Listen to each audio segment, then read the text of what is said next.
you please put on your listening ears for the Brown Brothers? Please give it up. Come to me, come to me. Hey, thanks y'all. We're just doing a little bit of comedy to break it up, give you a little bit of variety in the show. Thanks to the Creamy Middles and Superettes for letting us come up here. Thanks for okay, I can do that. Alright. So I heard this inspirational story where this guy, he was drinking beer and his little toddler came up to him and said, when I grow up, I want to drink beer just like you. So something about that, his toddler saying that, really touched his heart, and he stopped drinking right there.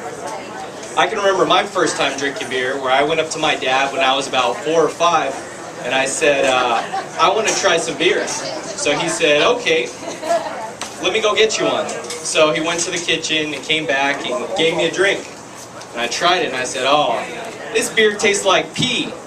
And he said, it is pee, get your own beer.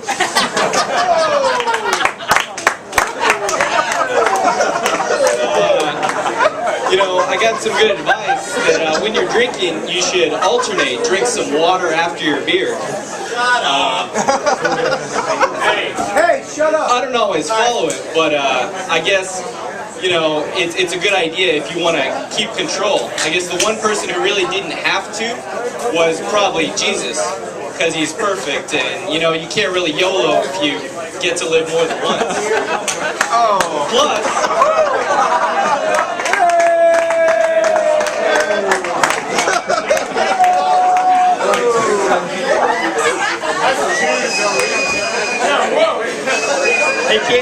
he can't exactly alternate with water also, because every water he tries to put in there to get sober, he's turning into wine.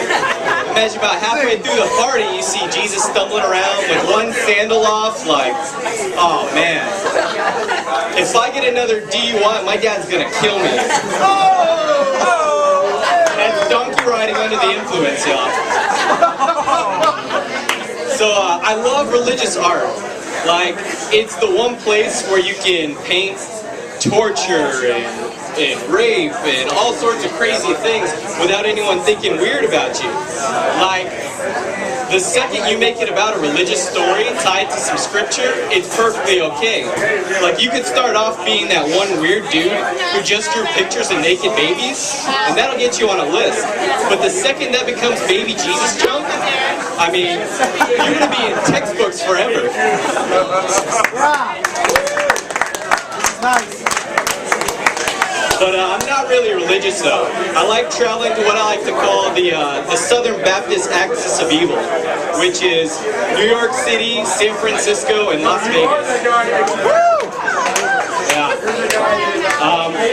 I love gambling, I love strippers, I love alcohol, and that's the place for it. But the most heartbreaking thing about Vegas to me is when you're walking down the street and you see all of the Mexican immigrants with their little porno cards. And if you've been, you've seen them. They're handing out these flyers for strip clubs and escorts. Like, they really don't know their market, because they're looking at like middle-aged families and trying to click, click, click, get them a porno card. They're totally missing out on their market. Like, I think they should have 2 decks. Like, one of them is like for the escorts and strippers, and the other one is Groupons. So like, they see a family come up and it's like, no, here you go, click, click, click. I'm sorry, no gracias. And they're like, wait a second, this is 2-for-1 tickets to a gardening expo. Well, I think I might be interested in that. They see a young couple come up and they're like, hey, 2-for-1 facials. Whoa, which deck is that from? No, it's couples. You get like the dermabrasion and a massage. It's a romantic thing. They see a young family come up, parent, mom, dad, 2 kids, and they say, hey, 5 for $20 on cream pies. Oh man, I shuffled the decks. This Vegas is getting to me.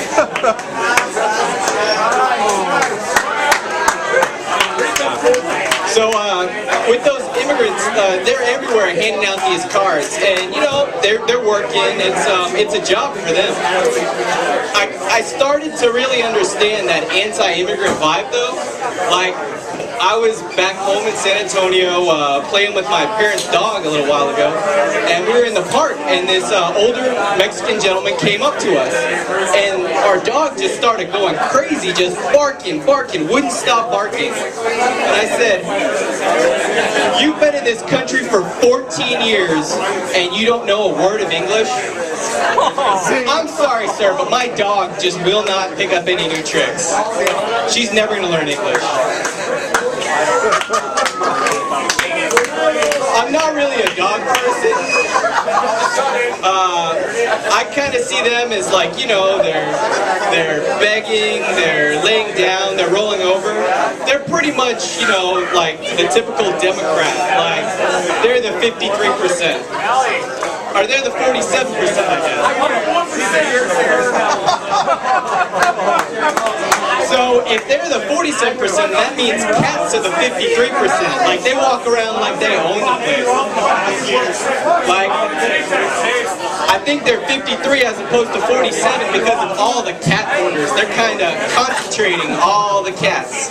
You know, I think cat hoarders, their problem is they're really putting the pussy on a pedestal.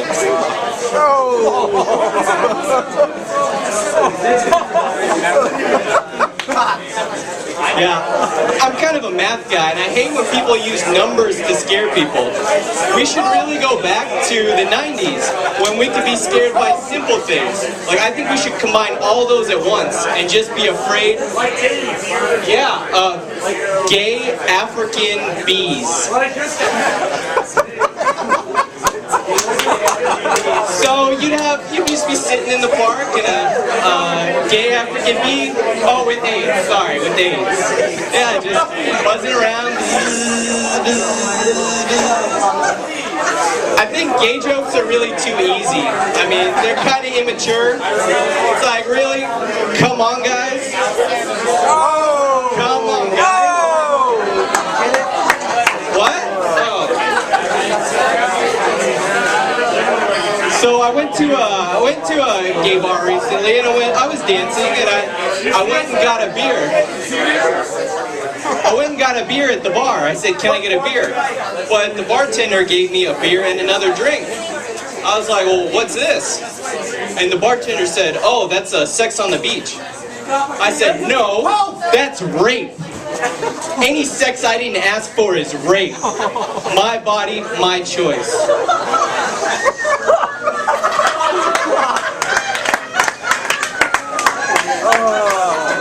I still drink it though. Does that make me a bad person? You know, I went to another bar after that, and it was so good that I was like, well, I want that drink again. But like, you know, because it was a gay bar, they call it Sex on the Beach. If I got it somewhere else, would I have to ask for anal sex on the beach? I imagine it's the same drink, you just get sand on your rim.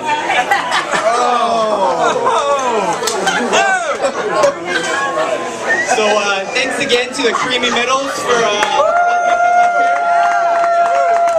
I'm learning to play an instrument also, and I have a really good teacher, but he's really into metal music. And some of the band names are really intimidating. Like, I was like, "Oh, you're into metal, like Incubus," and he's like, "No, I'm into metal like goat whore and anal cunt." So like, I figure out like, when I'm gonna start my band, I gotta have something like really fierce as my name.